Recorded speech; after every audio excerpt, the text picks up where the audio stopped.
Los incendios en Canadá no solo están afectando la salud de millones de personas en Estados Unidos y también en el territorio canadiense, sino que los extremos climáticos dejan también un impacto en el medio ambiente. Para hablar de esto nos acompaña desde Houston, Texas, Antonieta Cádiz, directora ejecutiva adjunta de Climate Power en Acción. Antonieta, gracias por estar con nosotros. Empecemos por una pregunta básica. ¿Cómo se explica esta temporada tan prematura de incendios en Canadá y que, a pesar de que todavía no son los tiempos más calurosos, se estima que sí pueden ser los incendios más devastadores que ha vivido este país? Bueno, un gusto estar con ustedes, María Clara. Se explica por el cambio climático. Esa es la razón, ese es el paraguas con el cual nos estamos moviendo actualmente. Partamos por algo bien básico. Los gases de efecto invernadero se acumulan en nuestra atmósfera, calientan nuestro planeta. Este calentamiento, a un fenómeno que llamamos calentamiento global, ha cambiado nuestro clima. Eso implica que ahora tenemos fenómenos de clima extremo muchísimo más frecuentes. Entonces, acá en Estados Unidos estamos cada verano, cada vez que comienza el verano, vemos olas de calor extremo. Cada verano se rompen nuevos récords de calor. Lo mismo con la sequía extrema, sobre todo en el área del oeste de Estados Unidos. Hemos visto fenómenos de sequía extrema que han generado problemas como por ejemplo que se ha agotado el agua en ciertos estados y hay cortes de luz programados, como por ejemplo en el estado de Nevada o California, precisamente por la falta de agua. También vemos huracanes de rápida intensificación. Yo te estoy hablando desde Houston, Texas, en el año 2017. Vivimos el huracán Harvey, por ejemplo, que inundó toda la zona desde donde yo te estoy hablando. Fue un huracán masivo, de gran intensidad. Y eso se ha hecho más frecuente, lo mismo con las inundaciones, lo mismo con los bordes costeros. Estamos viendo cómo ha cambiado nuestro clima. Y eso es a raíz, por supuesto, del cambio climático. Entonces, fenómenos como los incendios climáticos se han hecho cada vez, primero, más frecuentes y segundo, más extensos. Entonces, vemos cómo, sobre todo ahora está ocurriendo en Canadá, pero acá en Estados Unidos, por ejemplo, en el área oeste del país, cada verano tenemos que prepararnos para los incendios climáticos porque sabemos que vienen. Sobre todo en el área de California, sobre todo en el área de Oregon, Nevada, en la costa oeste. Justo usted menciona los incendios en la costa oeste y el año pasado Estados Unidos vivió una de las peores temporadas de incendios forestales de su historia. Ahora, ¿qué se puede esperar teniendo en cuenta que todavía no llega el verano en el hemisferio norte y aún así estamos viendo lo que está pasando en Canadá?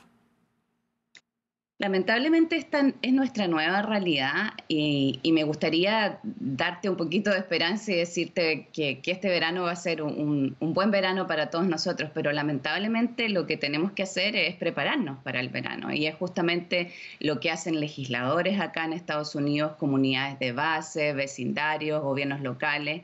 Todos estamos esperando los impactos del verano. Esa es la razón, no sé si te fijaste, por ejemplo, que hay compañías de seguro ya en Estados Unidos que están diciendo que no van a poder cubrir ciertas áreas, ciertos estados del país porque están demasiado expuestos al clima extremo.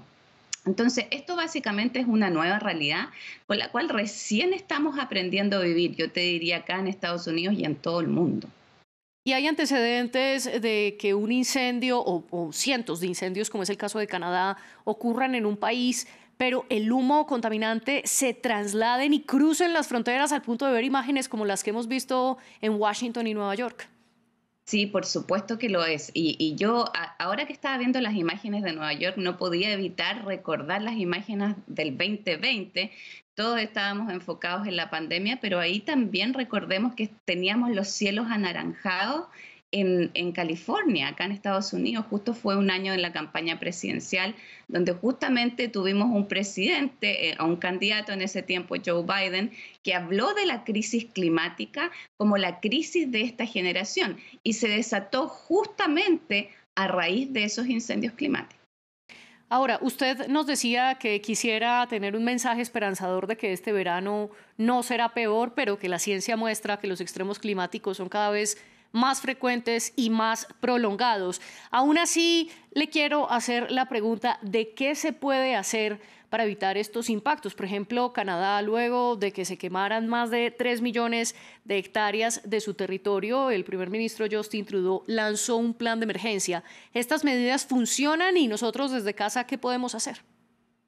Funcionan absolutamente. Yo te diría que algo muy importante a destacar acá es que gracias a que hemos visto los impactos del clima extremo, es que las personas, los líderes políticos, líderes comunitarios, todo el mundo está reaccionando hasta esta crisis, todo el mundo que está conectado con las personas que representan. Y acá, por ejemplo, en Estados Unidos, el año pasado se pasó una ley climática histórica, que fue la ley para reducir la inflación. Esta legislación implica una expansión tremenda de la energía limpia, que es justamente lo que necesitamos para frenar el cambio climático, para frenar el calentamiento global. Necesitamos frenar nuestra dependencia de los combustibles fósiles. Antonieta, no la quiero dejar ir sin antes preguntarle, ya habíamos hablado de los efectos de estos incendios en la salud humana, pero ¿cuáles son las consecuencias en los ecosistemas y en la biodiversidad? Lamentablemente estos incendios climáticos arrasan con todo. Y como tú lo estás viendo en las imágenes, esto evidentemente el humo, como explicaba Marta, nos afecta a nivel de salud, sobre todo a las poblaciones que estamos más expuestas, es decir, que vivimos expuestos a contaminación diariamente, producto de las operaciones de gas y petróleo, entonces nos pone en mayor riesgo. Pero por otro lado, también los incendios destruyen toda la biodiversidad a su alrededor y es muy difícil reconstruirla. Pasan décadas para que uno pueda restaurar, para que uno pueda recuperar esa biodiversidad.